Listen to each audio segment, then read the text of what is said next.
શ્રી ગોવર્ધન નાથ કી જય. શ્યામાજીનું રાજ બતાવતું પદ લીધું છે આજે સખીજનો. શ્યામાજુ કો રાજ હમારે માઈ, શ્યામાજુ કો રાજ. શ્યામાજુ કો રાજ કહે છે કે અમારે પુષ્ટિ માર્ગમાં શ્યામાજુનો રાજ છે, મહાપ્રભુજીનું રાજ છે. જાકે આધીન સદા હી શાવરો, યા બ્રજ કો સિરતાજ. કેવી રીતે? તો કે જાકે આધીન કોને? મારી લાડલી જુને, મારી શ્યામાજુને, મારી રાધાજુ, મારી રાધિકા રાની ને આધીન સદા હી શાવરો, સાવરો, શ્યામ સુંદર, માધવ, ગોવિંદ, રાધા વલ્લભ, રાધા રમણ, શ્રી ઠાકોરજી, શ્રીનાથજી બાવા હંમેશા મારી શ્યામાજુને, મારી લાડલીજુને આધીન રહે છે. યા વ્રજ કો શિરતાજ, જે વ્રજનો શિરતાજ છે એ સાવરો શ્યામાજુને આધીન રહે છે. કેટલો આધીન છે વૈષ્ણવો કે અગર કોઈ જીવ ઉપર પ્રભુને કૃપા કરવી હોય, ચરણ શરણમાં લેવો હોય તો એ શ્યામાજુને પૂછે છે, અને શ્યામાજુ હા પાડે તો એ જીવ કૃપા થાય છે અને ચરણ શરણમાં આવે છે. અને પુષ્ટિ માર્ગમાં પણ જ્યાં સુધી મહાપ્રભુજી વલ્લભકુળના હાથે બ્રહ્મ સંબંધ નથી દેવાતું ત્યાં સુધી શ્રીજી બાવા અંગીકાર નથી કરતા. અને જ્યારે શ્યામાજુને કોઈ જીવ ઉપર, રાધિકા રાનીને કોઈ જીવ ઉપર કરુણા, દયા, કૃપા વર્ષાવી હોય તો એ તુરંત જ વર્ષાવી દે છે. એટલો આધીન શાવરો શ્યામાજુ પર છે. યહ જોરી અવિચલ વૃંદાવન, નાહી આન કો કાજ. આ જોરી શ્યામ શ્યામાની જોરી અવિચલ વૃંદાવન, અવિચલ, અવિરત, નિરંતર વૃંદાવનમાં રાસલીલા કરી રહી છે. નાહી આન સો કાજ, મતલબ એને બીજાથી કોઈ મતલબ નથી. એને હંમેશા પોતાના વૈષ્ણવો, પોતાની સખીઓ, પોતાના સખાઓને આ રાસલીલાના દર્શન કરાવવા છે, કૃપાપાત્ર રાખવા છે.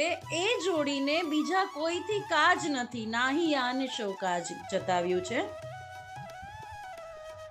શ્રી વિઠ્ઠલ વિપુલ બિહારીની કેબલ, દિન જલધર જ્યોગાજ.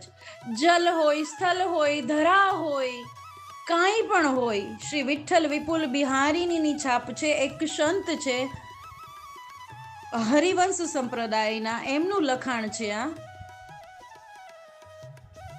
બિહારીની અમારી શ્યામાજુની કૃપા હોય તો જ આ રસ પ્રાપ્તિનું દાન થઈ શકે. કઈ રસ પ્રાપ્તિ? જે અવિચલ વૃંદાવન મહી થઈ રહી છે. એક સુંદર કથા આજે યાદ આવે છે કે ગોલોકમાં સ્વામિનીજી પાસે એક પોપટ છે, સુખ છે. એ સ્વામિનીજી એ પોપટને હંમેશા પ્રભુના નામ યાદ કરાવે છે. બોલ માધવ, માધવ. બોલ ગોવિંદ, પોપટ બોલે છે ગોવિંદ. બોલ નટવર, બોલ નાગર, બોલ હરિ, બોલ શ્રી કૃષ્ણ, બોલ કનૈયો. આવી રીતે પોપટ નામ બોલી બોલી બોલી બોલીને રટી જાય છે. જ્યારે સ્વામિનીજી કુંજમાં એની સામે પધારે છે, નિકુંજમાં એની સામે પધારે છે, તો એ પોપટ તરત જ નામ રટવા માંડે છે. નંદ કિશોર, કુંવર હરિ નટવર, બાંકે બિહારી, ગોવિંદા ગિરિધર, કેશવ માધવ, શ્યામ મુરારી, નટવર નટ નાગર ગિરિધારી. આ બધું સાંભળીને સ્વામિનીજીને ખૂબ આનંદ આવે છે.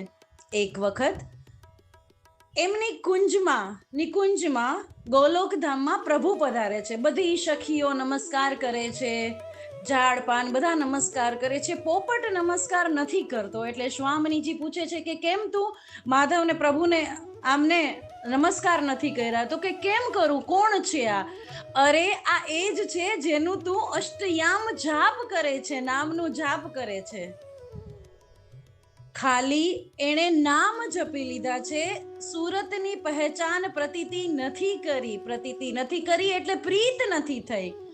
ત્યારે સ્વામીજી કહે છે કે જ્યારે મારા પ્રભુને કોઈ ઓળખશે, એની પ્રતીતિ કરશે, એની લીલાઓની પ્રતીતિ કરશે એટલે એને પ્રીત થશે અને ત્યારે જ એ પ્રભુને નમસ્કાર કરવા યોગ્ય બનશે. એટલે એ પોપટને કહે છે કે તું ભૂતલ પર જા અને કથાઓમાં લીલાઓમાં રમીને આવ, બધું જાણીને આવ, પ્રતીતિ કરીને આવ, પછી હું તને ફરીથી ચરણ શરણમાં રહી. એ જ શુકદેવજી છે જે કથા કરી અને પછી પાછા રાધારાણીના ચરણ કમલને પ્રાપ્ત કરે છે.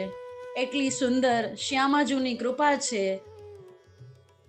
અવિરત રાધે રાધે રાધે રાધે રાધે નામ રટી અને મનમાં શ્રી કૃષ્ણના કોમલ ચરણારવિંદનું ધ્યાન કરવાથી કૃપા થશે અને કૃપા થશે. એટલું શ્યામાજુનું રાજ છે, પ્રભુ પણ એને આધીન છે. તો હંમેશા નિરંતર શ્રી રાધે રાધે રાધે, ઉનકે બિના કૃષ્ણ આધે આધે આધે. શ્રી ગોવર્ધન નાથ કી જય.